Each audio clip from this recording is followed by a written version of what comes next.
Welcome to Seed to Success, the podcast where we deep dive into the strategies, stories, and smart decisions that help VAs and OBMs grow and thrive. I'm your host, Adrienne Donnelly, and whether you're just starting out or looking for ways to take your business to the next level, you are in the right place. Thanks for tuning in. Now let's get into today's conversation. A very warm welcome to the incredible Leslie Carvitto, an incredible brand photographer who is joining us on the podcast today. Welcome to you. Thank you so much. I'm very excited to chat with your community. Yes, I'm very excited to chat with you too. And a huge shout out to our mutual professional friend, Jackie, who introduced us when I did a shout out on our social media, a call out for podcast guests. Jackie said, you've got to talk to Leslie. And Aww. we were DMing back and forward. So I'm really excited to start. And I want to go back to the beginning. So born and raised in California, then moved from Seattle to Australia in 2019. That's right. Yep. Okay. Didn't know anyone, started a business. Talk us through that transition of moving to this beautiful country.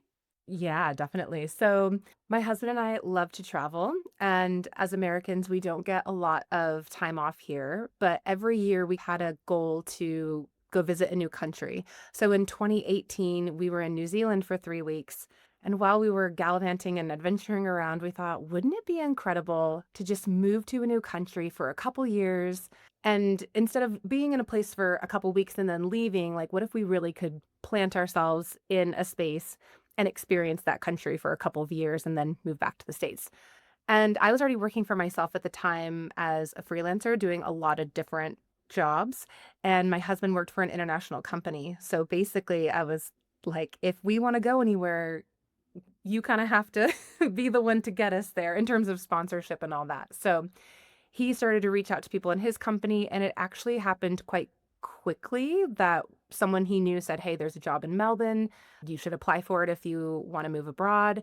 So he did that, went through the interviews, got the job, which we were both kind of like, oh, shit. Like, It's happening. We said we wanted the thing, and now we got the thing. And it felt pretty overwhelming to think about picking up our lives and leaving our community and our families and going to a country where I had traveled to Australia before, but I'd never been to Melbourne. And to make a long story short, we thought about it for months and we kept going back and forth. And finally, we just thought this is way too good of an opportunity to say no to. And the worst thing that happens is we hate it and we'll just move home. Yeah. And that was 7 years ago. So yeah, we landed in Melbourne, knew nobody. I immediately started joining Facebook groups. And honestly, I would go into Instagram and find cool women-led brands or other female freelancers. And I would just DM them and say, hey, I just moved to Australia. I'm looking to make friends essentially. And was really particular about the kind of friends that I wanted to make because I wanted them to be other women in business who knew what that journey looked like. And yeah, just having someone that knows what you're going through and can support you through the ups and downs of the entrepreneurial journey. I joined One Roof, which at the time was a physical co-working space. Yes. I didn't co-work there, but I went to a few events and things, and now they're a digital membership. So that was incredible. But I essentially just started cold emailing people and joining groups and showing up to networking events because I was desperate for community. And so right now for the podcast, you are back in the US. Yes. So for the past couple of years, we've left Australian winter and come back for American summer. So we're here for 2 months. Yeah. Beautiful. And Melbourne is still home? No. So we only did a year in Melbourne and very quickly realized we wanted to go live on the Surf Coast. So now we live in Torquay and we've been there for 6 years. Gorgeous. And is the plan to stay? I mean, you mentioned a few years, but it's 7 now. I know. And we got permanent residency and we had our son there 4 years ago. So it's all up in the air for, like, we don't have any plans to move as of yet. We have the conversation often, like, do we stay in Australia? Do we move back to America? And right now, the quality of life in Australia and where we live and what we're able to do in terms of our work and how we can raise our son, like, you can't beat it. It's so good.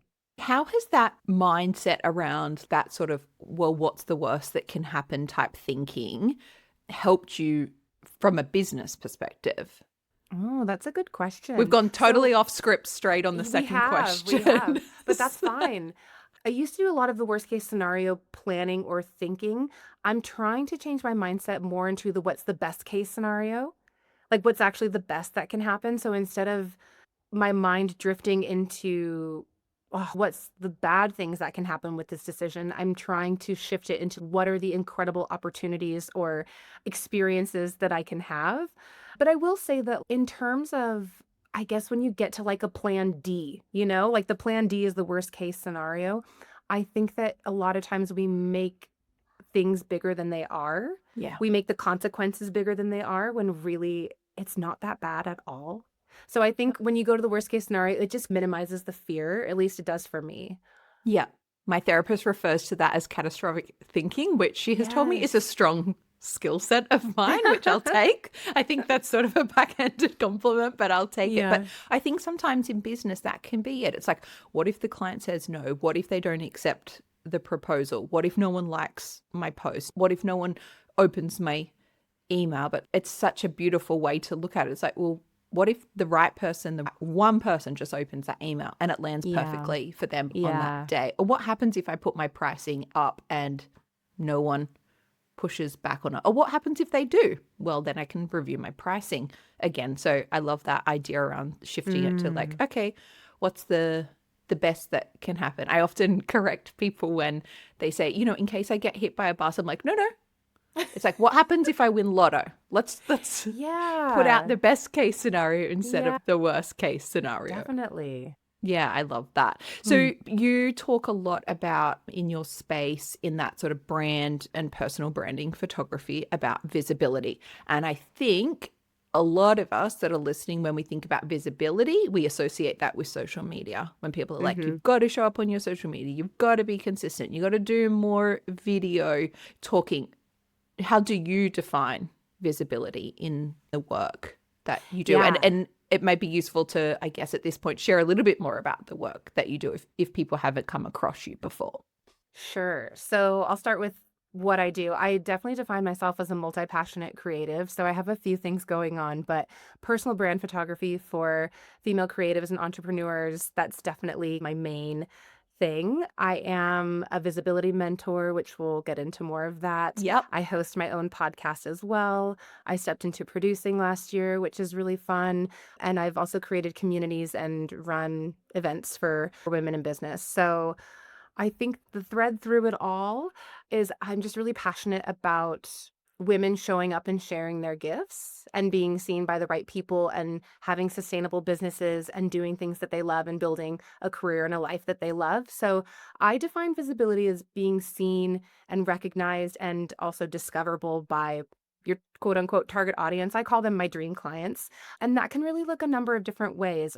Like you said, a lot of people I think right now think of social media as one of the only tools to be seen. And being seen means, again, yes, showing up on stories and posting and doing the trial reels. And yes, that's a tool. And it's a great free one that you can use. But I always think about and I will have to fact check this, but the last time I checked, I think I read that an organic post will reach 3 to 4% of your followers, which is not a lot. And there are a lot of other ways to make sure that you're getting in front of the people that you want to work with. So, yeah, in terms of visibility, that can be achieved through media features, collaborations with other brands and businesses, podcast interviews like the one we're having right now. Like this will obviously introduce me to your audience, but then I share it and now you're introduced to my audience. Networking, joining communities, digital optimization like SEO, and then, of course, content marketing. But there's so much to choose from. And I'm really passionate about making sure people know that they don't have to be on the social media hamster wheel and that there are probably more effective ways for them than feeling like they have to post 7 days a week for the rest of their life. Yeah, it is like a mouse wheel, right? Isn't it? And Mm. then when you look at those statistics and what bang for your buck you get, it feels like, Yeah. well, what's the point? So it's almost like working with someone like yourself or doing that Mm. research around, well, where is my dream client, my target audience, however you define those people. With the people you Mm. work with through your mentoring, which sound like it's primarily a female-based dream Yeah. client for you. Mm-hmm. Are there common themes that you see when it comes to feeling ready to be putting themselves out there, to be visible? Is there common themes that you see, specifically because the majority of our listeners and viewers are female, that you see in Yeah. that space? Definitely. I think there is that fear, like you said, of like quote unquote not feeling ready or feeling like Mm-hmm. they need another certification. They need more Mm-hmm. knowledge. They need more years of experience. They need XYZ, which is really just a good way to keep putting off putting yourself out there. Mm-hmm. I think people really fear being judged. Yeah. And particularly in Australia, I've found that like tall poppy syndrome is a real thing. And I mean, I think that just goes back to being judged as well. But women, I guess, because, we both work with a lot of women in particular, I find are afraid to be really bold and audacious and confident because they're worried about what other women are going to think about them. And there's that, well, who is she to do that? Who is she to say that? Those kind of comments. So I definitely think there's that fear of just being judged by other people. And I always like to tell people if someone's judging you, they're not for you anyways. You don't need to worry about the people who are not supporting you or cheering you on because that's not your dream client. That's not even someone you want in your space, Yeah. energetically or physically.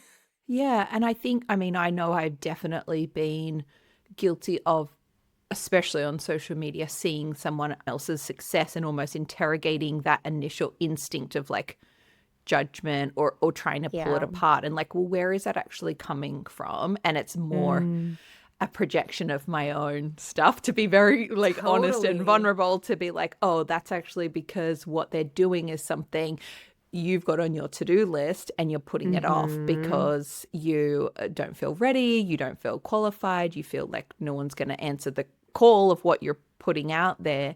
And then to see someone else doing it, maybe that natural instinct to like judge or bring them down or to pull it apart is actually saying more about something that's going on for us internally, and that projection, right?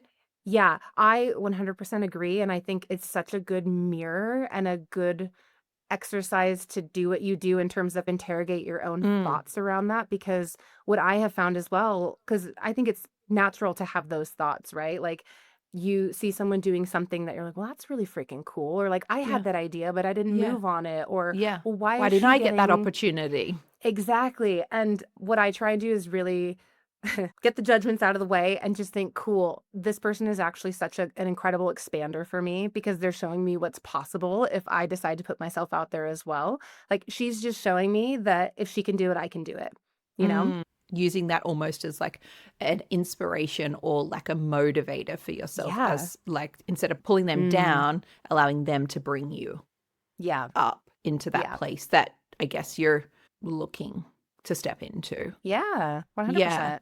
Yeah. You mention on your website and around that self promotion should potentially be reframed, or how you like to reframe it is it's an act of service. Could you say a little bit more about that reframe, Yeah. and how you get people that you work with to shift from that kind of, oh, I don't like sales, I don't like promoting myself, so like, no, you're actually doing an act of service to the people following you. Yeah, definitely. I feel like in the community, so I built a women in business community out here on the Surf Coast and recently passed it on to someone else, but it got to over 1,000 women in this community, which is incredible. And I've been a part of coaching programs and other things where there seems to be a common theme of people don't want to be salesy, they don't want to be pushy. They feel like they shouldn't have to market themselves and the work should just come because their work should speak for themselves. There's a lot of stories around sales being icky. And, I've felt that way. Well, early on in my career, I definitely felt that way. I was like, no, no, no, my work should just speak for itself. I don't need to push it on anyone. But it's not even about pushing on anyone. I think it is an act of service to make sure that you are putting yourself out there because people actually need what you have, and not just need what you have, but they need the way that you specifically are delivering it or whatever your offering is. There's there's so many brand photographers, right? There's so many OBMs. There's so many coaches. There's so many graphic designers. There's so many people to choose from, but there are people out there that need specifically your energy and the way that you do something. And so if you're not showing up and you're not being visible and you're not being discoverable, you're denying other people your gifts and your talents simply because you feel uncomfortable about it. And Mm. also, you're not going to stay in business very long if you're You're not not going to just put going to be yourself out knocking on your there. door. It's like dating. Yeah. Yeah, Yeah. exactly. So I really do see it as an act of service. I think it's a really beautiful reframe because it also means you're putting less pressure on yourself and making it less almost about yourself and making it about others. And you're right, there are so many interested, you just mentioned many of them, that maybe some people would see it as saturated. And often the example that I use is like in my town here in Newcastle, New South Wales, there's 5 cafes. Every morning, they're all busy. Everyone's Yeah. going because they like that barista, they like that milk, they like the music that they play, they like their price point. But Or the all of decor, the interior correct, design. Yeah. they like it because they run into other people that they know there. Like they all, yes, there's 5 of them, but they're all busy. And I sometimes will say this to other VAs when they're coming in, they're like, it just feels like there's heaps of VAs. I'm like, yeah, there is, but there's also loads of McDonald's and loads of cafes and loads of grocery stores and graphic designers and brand photographers and accountants. Yeah. And we've all got beautiful There's work. enough. There's There's enough to go around.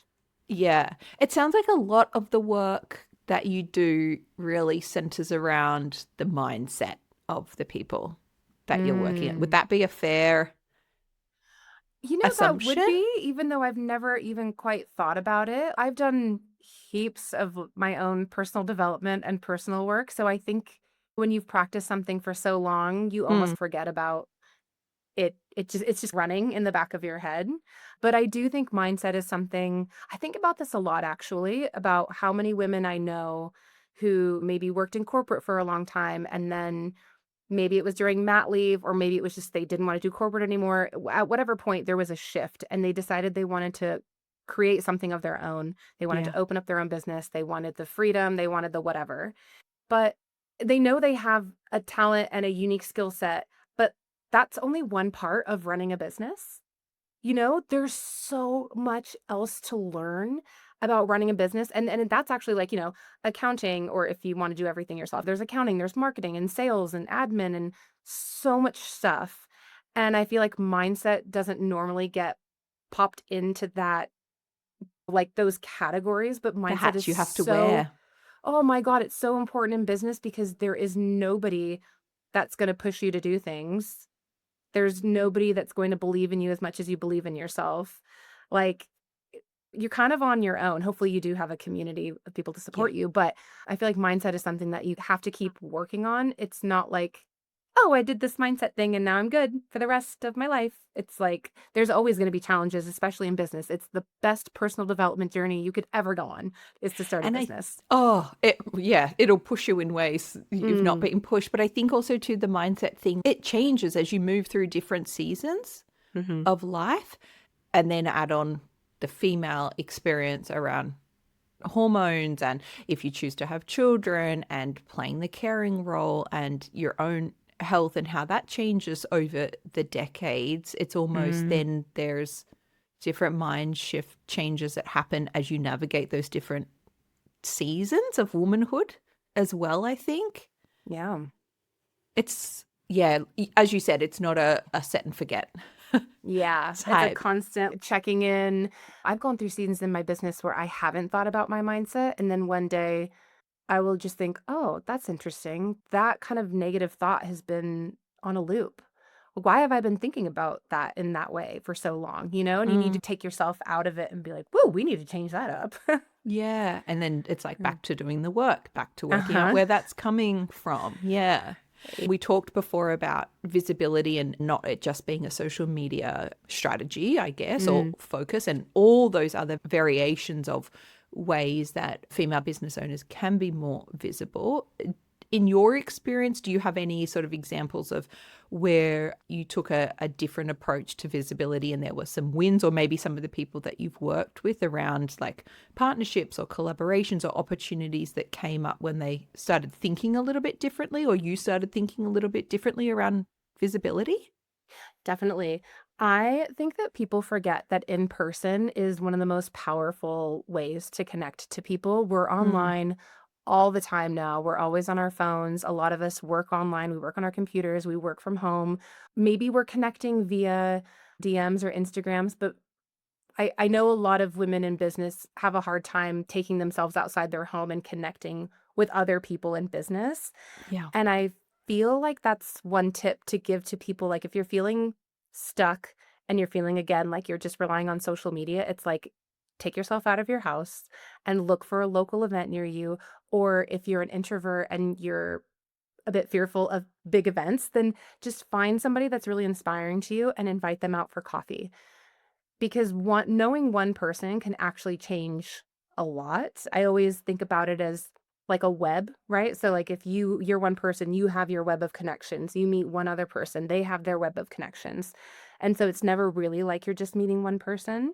And I also think that there's just something irreplaceable about sitting across from somebody and looking at them in the eyes and listening intently and feeling, you don't feel an energy really on social media and apps. I mean, you kind of do via, I guess, like photos and things like that, but there's just nothing that can replace in-person connection in my experience.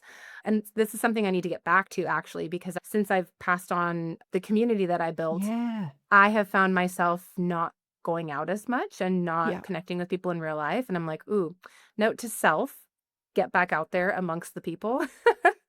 But yeah, in terms of my own business, I pitch to media a lot. So I've been in newspapers and magazines and, different podcasts. I've done brand collaborations. I think people are a bit afraid of pitching, but once you start doing it over and over again, it's a little bit of a numbers game. But the more you do it, your odds are so much better. Like eventually someone will say yes. And you never know where that one opportunity will lead you, where that one yes can then turn into more yeses. Mm. I guess on the flip side of that visibility piece is the more you put yourself out there, the more you are potentially open to judgment or criticism or worst case people really disagreeing with you and the Mm, whole, keyboard warrior of it all. I know there's a few VAs and OBMs that are getting to that sort of thought leadership point. And one of the things that they say about contributing to online articles or online publications and things is that they see other people do it and then they like read the comments and go, oh, I don't really want my name. So how do you, and again, it feels like it's coming back to mindset. Was that ever something that you were concerned about, or is it something you've had to navigate, or anyone that you mentor has had to navigate in terms of like that chance of that happening being increased by the more you're putting yourself out there? Yeah, it's really interesting that you ask that because since I started my business, I haven't dealt with that, Mm, thankfully. I think in general, people are more, like, I just don't feel like people are that interested. You know what I mean? Like, I think most people are really thinking about themselves and their own business and they're not paying that much attention or yeah, I guess the mindset thing for me, I guess I would hope, at least if it came to this, is that if someone was, if someone's politely disagreeing or wanting to get into a debate, that's one thing. If they're just being nasty, then I would hope that I would feel compassion for that person because they must be really either going through a hard time or yeah. having, a really not fun life experience if what they spend their time doing is getting on a keyboard and just kind of talking shit. Yeah. Yeah. Um, yeah, but I mean, I guess it's just kind of like if you're going to be in business and you're going to share your thoughts and your opinions, it's learning to have a thick skin and knowing Yeah. that not everyone's going to agree with you, and that's okay. Not everyone should agree with you. No, and that's probably healthy. I was chatting with one of my Yeah. clients this week in in my VA business, my other business, and they're going through a really big change.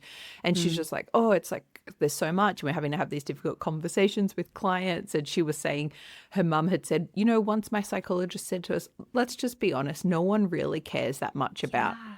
you. Like, as They in, she don't. was like, it's very humbling, but sometimes you need to remember that whilst whatever's going on in your world, you think everyone can see it, everyone knows it. It's like, no, they're just worrying about their own shit, to be honest, 100%. because And I everyone's like got to, it. yeah. And the question too of, is this going to matter in 5 minutes? Is this going to Mm, matter in 5 months? Is this going to matter in 5 years? And a lot of yes. times it's not going to matter. And you're not even going to, if someone were to ask you the question years later, you'd be like, well, I don't know. I can't really remember. Yeah. Or like the next day to be like, how are you feeling about that situation yesterday? And it's like, oh, I haven't really thought about it again, but Yeah. it does feel all encompassing. Yeah. I want to talk to you a bit about the brand photography side of the Yeah. business. You obviously shoot, look at your face, you just like lit up then when I said that. You obviously shoot lots and lots of women across a variety of different industries. Are there, similar to our conversation about visibility, are there certain ways that you find women approaching those photo shoots or those brand shoots with you? And I guess the second part of that is if someone's thinking about doing a branding shoot, if there are tips that might help them prepare if they're not maybe feeling like, oh, I'm not feeling that confident to get in front of Totally. the camera. Yeah. Well, first off, if you're thinking about getting a brand shoot, do it. Just Yeah. do it. And I really like to position my brand shoots as really fun because, well, fun is one of my core values, but also, yeah, most women do come to a brand shoot with a little bit of anxiety or fear or just, like not a lot of people are super comfortable being on camera unless you've had tons of practice being on camera. And so if you're thinking about that, first off, definitely find a brand photographer that you vibe with and you feel completely comfortable with. Because if you're feeling these anxiety or fear, things are coming up, you're definitely going to want to just have a chat with them about that so that they know where you're at and where you're coming Yeah. from. And hopefully you have found a photographer as well that's not just, I call it like a show up and shoot. So someone Mm-hmm. that you hire and they give you no direction. They don't prep you with anything. They're just like, great, show up at the studio and we'll get going. Yeah. I think a lot of what makes a really successful photo shoot comes in the pre-work, and that is really getting to know your client, letting them get to know you so you feel really comfortable on the day of the shoot, making sure that you're prepping them with, yeah, tips in terms of outfits if they have questions, location. Just make sure you really know your photographer and that you feel comfortable with them and that you ask them all the questions that you need to ask them so that you can show up and feel like really prepared on the day of the shoot. I also like to tell women to, if they have a cycle, plan around their cycle because Mm-hmm. like choose a time when you're feeling really like energized and juicy Yeah. and Yeah. radiant. Try not to plan your shoot when you're on your bleed because nobody wants to get out of bed and like No, try we're and not look at our hot. best. And no, you're We're like, not just give feeling me the bag of radiant. chips. And Yeah. Give so, me the Netflix, give me the chocolate, and yeah, don't talk to me. Enter at your own exactly. risk. Yeah, so I think that's actually a good tip for anyone listening who's planning. Just take a look at your cycle and think when is going to be the best time for me to feel like I want to put myself out there. Because, and Yeah. speaking of Jackie, we just had this conversation on my podcast of in terms of visibility. If you have that week where you're feeling really on, then record a bunch of videos and record things that you can post later so you don't feel like, oh, like, when you wake up and you're on day one, you're like, "Ugh, I really don't want to show up." It's like, well, you don't have to, like Yeah. use something that you recorded earlier. Yes, I think it's a Yeah. great idea. I've definitely noticed as I've gotten older now in my 40s. Well, yeah, by the time this comes out, I'll be 41. So I have to say I'm in my 40s now, is that those shifts in energy and productivity and ability to focus during that kind of 28 to 38 day window is like Hmm. the it's a lot higher and lower. So yeah, Yeah. sometimes the content that I put out on the Seed socials or the emails that I send are like recorded weeks ago and like scheduled because I'm like, oh, I'm feeling really inspired, or like I'll jump on and record a solo episode because I'm like, you know what, I've got something to say today. And I'm like, I don't even remember who that person was when she recorded it, when you're like in bed with the hot water bottle. But it's a great reminder Yeah. to pay a bit of attention to your natural energy and natural cycles and how that Yeah. plays out. And there's obviously so much research out there around the different times and what's better for you in terms of food and exercise and type of work to do.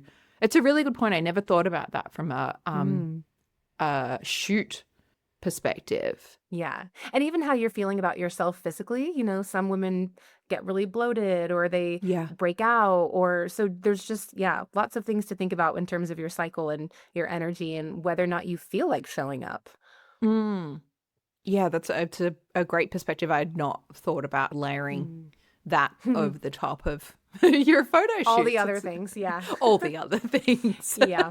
Often I think I see this a lot in we have a free Facebook group. There's of VAs and OBMs and other business support providers around the country. And there's 6,000 or 7,000 people in there. And a question we get asked a lot is around shoots, branding shoots, and people, they've been told once or seen on social media once, like, you have to have a shoot done. What's your thoughts around that? And do you see that there's naturally a great time to have it? Obviously, it's a financial investment. And when you're starting a business, there can be multiple investments into the business that you need to have. Have you found that there's a better time to do that? Or it's more about working with the individual client themselves to work out like what the actual goal is? Or are they just saying it are they just doing it because someone told them they should get a personal branding shoot? Yeah, I think it's definitely subject to the individual and where they're at. So, for instance, just recently, I had someone who their business isn't opening till August. They're still doing their studies, but she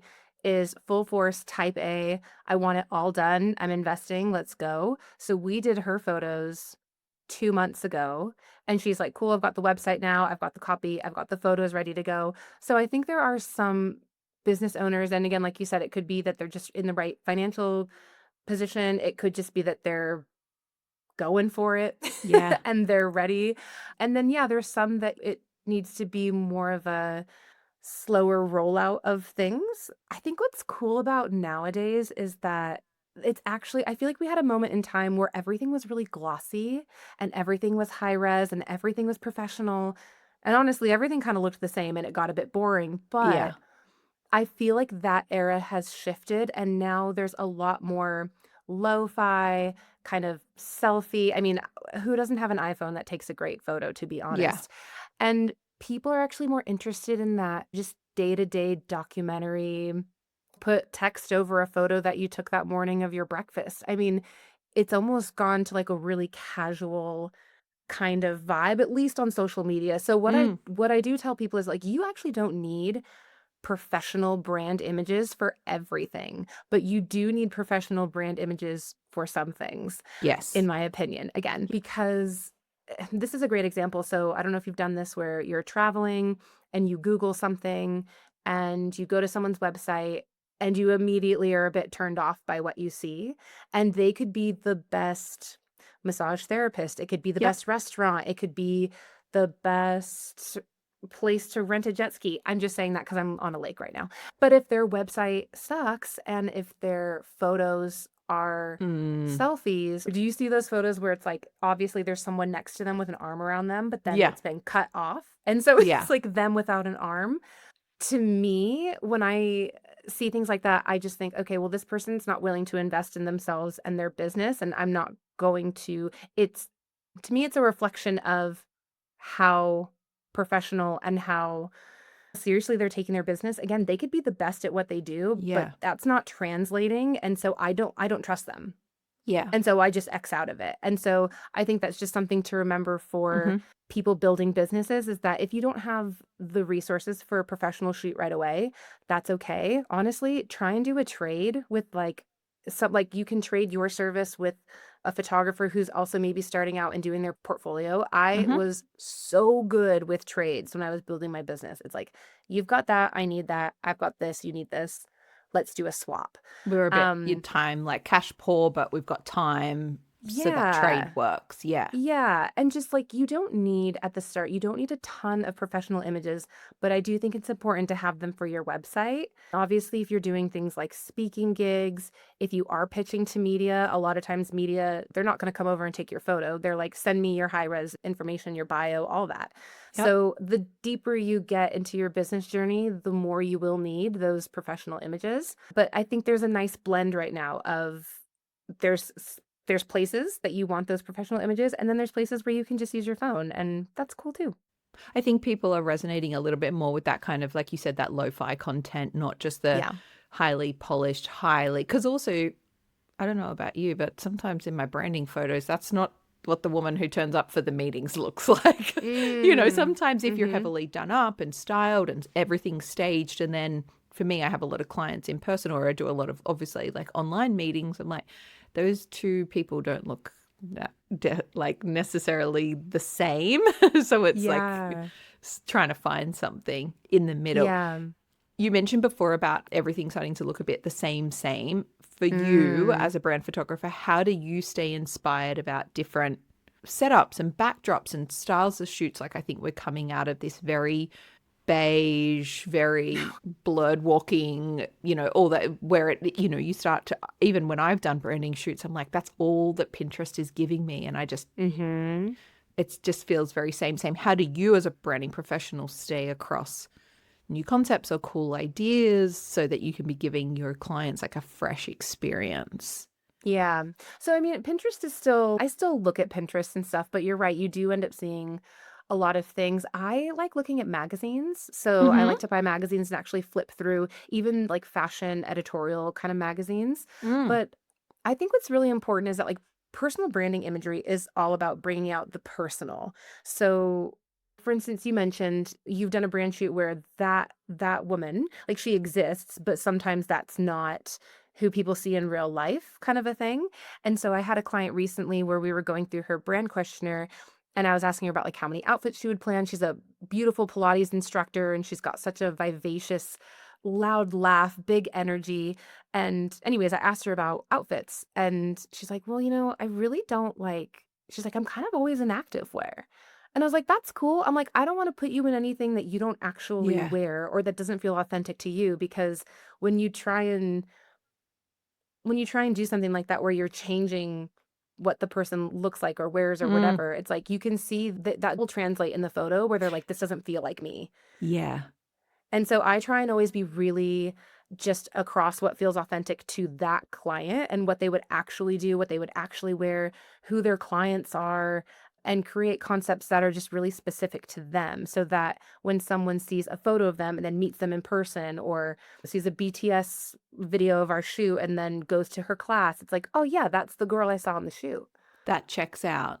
Yeah. Yeah. And I guess that also comes down to what you said, is so much of it is about what that prep work that you and your clients do in the lead up to really understand what it is that they're looking to get out of that shoot. So it's not just Mm-hmm. like you said, like, yep, you're booked, turn up, the white studio, Yeah, stock that'd be stand. so boring.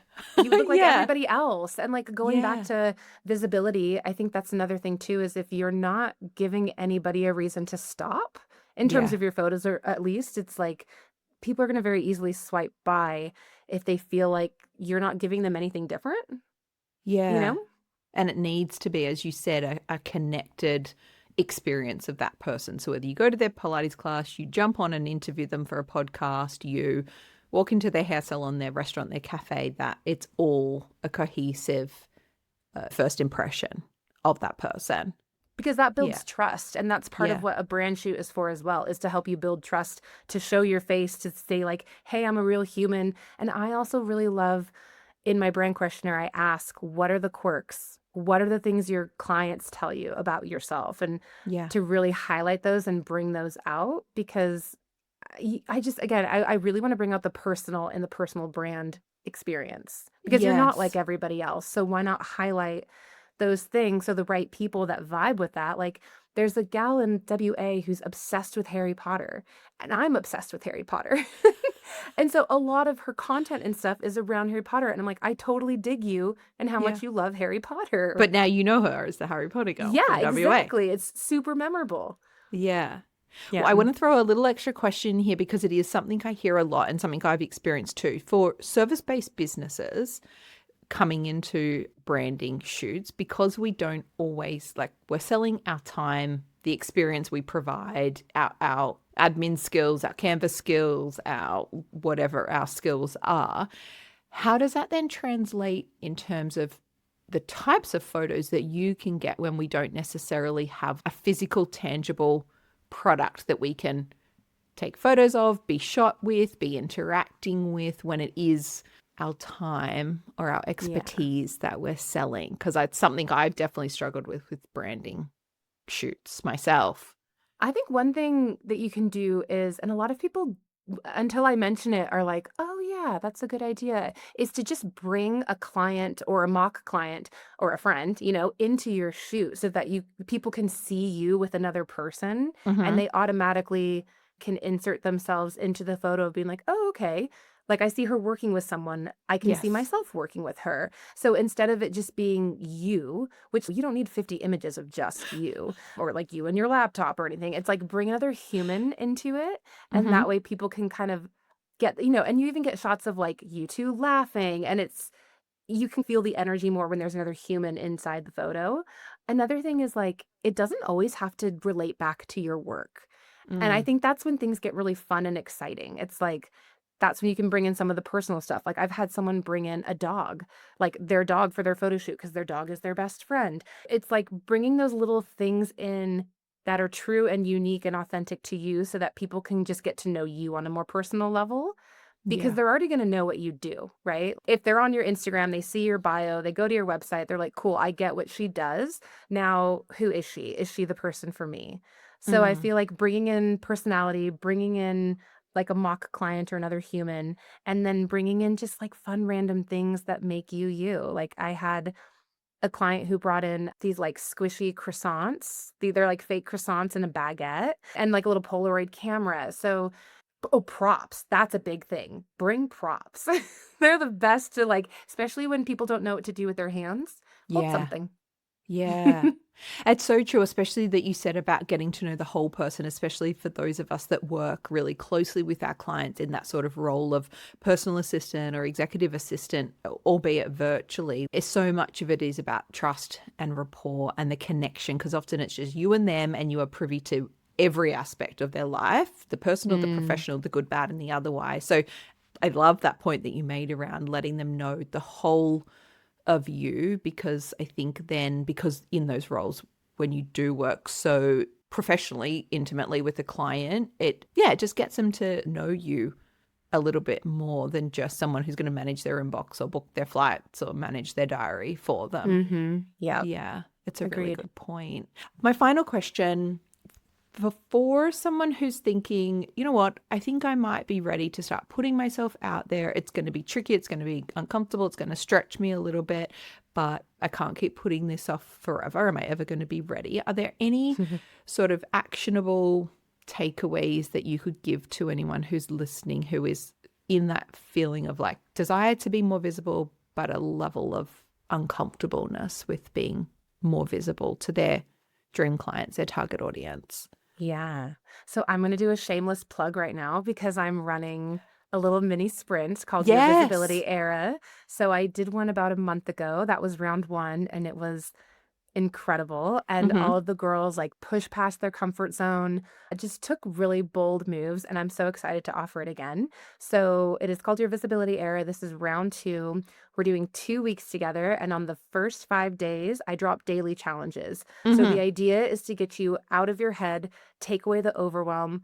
Again, a lot of women are just like, I just don't know what to do. Like, I know that I need to put myself out there. I'm so tired of Instagram and Facebook, Mm. whatever. But like, what else can I do? So Yeah. the idea is I'm literally spoon feeding you what to do. It's like, do this. Today, do this. It should take you 30 minutes to an hour, but do this. So again, getting you out of your head into action, just go for it. Don't think about it too much. And I think the great thing is community also being one of my core values. I'm really passionate about making this a group experience so that people are in it together and can ask questions and swap ideas with one another. So even just being in the round 2 kind of container, you're already expanding your reach and your visibility because you're with other female business owners. Yes. So now more people are getting to know you just via that way. Yeah. So that's one thing you could do. We kick off Monday, July 20th. But if you don't want to do that, I would say just go out and make one connection. Mhm. So whether that's you sign up for a local event and you go to a networking event and you just say, today, I just want to meet one person Mhm. and share what I do and how I can be of service. Or again, if you're an introvert and are like, absolutely not, find somebody that is inspiring to you or that works in like a different industry to you, but is, what's that word I'm looking for? Adjacent? Yeah. Yeah. Or yeah, that's the word. So like as a photographer, I have met up with website designers Mm-hmm. because a lot of time website designers work with the type of clients that I want to work with. And Yes. website designers are like, well, you need photos for this new website. Let me refer you to Leslie. So Yeah. finding people that you can, just make a connection with and that you can have a mutually beneficial relationship with. Go find someone like that. Yeah. It's almost like find the people that their services start where yours stop. Exactly. Yeah. Yeah. And just go out to coffee and see if you guys can figure out a way to refer clients to one another or work on a collaborative project together. I think something too is almost needing to train your nervous system that you're safe to take these steps, right? Mm. So you don't need to go 0 to 60 and pitch to national media. Yeah. But if you just like maybe pitch to your local newspaper and then take the small steps, and over time, the small steps seem so small. And the big steps, you're like, well, why the fuck not? Like, why Yeah. wouldn't I go to a national newspaper? I've got a story to share. Yeah. And a no is not ever, in my opinion, no does not ever mean like no, never. It just means Mhm. no, not right now. Yes. So don't be upset or think like, oh, no one's ever going to take my story or want to publish something about me. It's like, well, if Yeah. it doesn't work with this season or this newspaper or this magazine, it's like, try someone else. Yeah. It's a great reminder that no is not saying not no. final. It's not final, and it's not like, no, there's something wrong with what you're offering. No, we don't value what it is. It's just like, no is not now the right time. No, we're fully Yeah. booked for that. No, that doesn't sit correctly with our audience. It's not a no, there's something fundamentally wrong with your service or your Yeah. business offering. Don't make it about you. Yes. Yes. Don't make it about Correct. you. A Unless good they say reminder. it's about you, then don't make it about you. Then just ignore them. Exactly. Block and delete. Yeah. No, there's some really great tips. And if anyone is listening after round 2 has gone live, I have no doubt there'll be other rounds of your visibility era sprint. So we will put links to your website and show notes. So if someone's listening to this in 2 months' time, because this is what they need at that time, there'll be ways to connect with you. So speaking Thank of, you. how would you like people to connect with you, to chat with you, to maybe reach out to you for a coffee? Where's the best place for people to find you? Yeah. So even though I definitely poo-pooed a little bit on social media, I am active on social media. And I'm just at lesliecarvitto.photography, or just go to my website, just lesliecarvitto.com. Beautiful. Well, Leslie, I am so grateful for you taking time out of your beautiful lake night to meet with me today and for sharing, your insights, what you've seen over the many years. I think your story is a great reminder about putting yourselves out there, being intentional about the community that you're building around yourself, and that real reminder about what is the best thing that could happen and focusing on the best case outcomes and not necessarily the worst that can happen. So thank you so much for your time and for being on the podcast. Thank you so much for having me. And I do hope that your community gets a few nuggets of wisdom from our time together. I'm sure they will. Thank you. Thank you for tuning in to another episode of Seed to Success. Make sure you are subscribing so you never miss an episode. If you know a VA or OBM who might benefit from this conversation, feel free to share it with them. Let's chat again soon.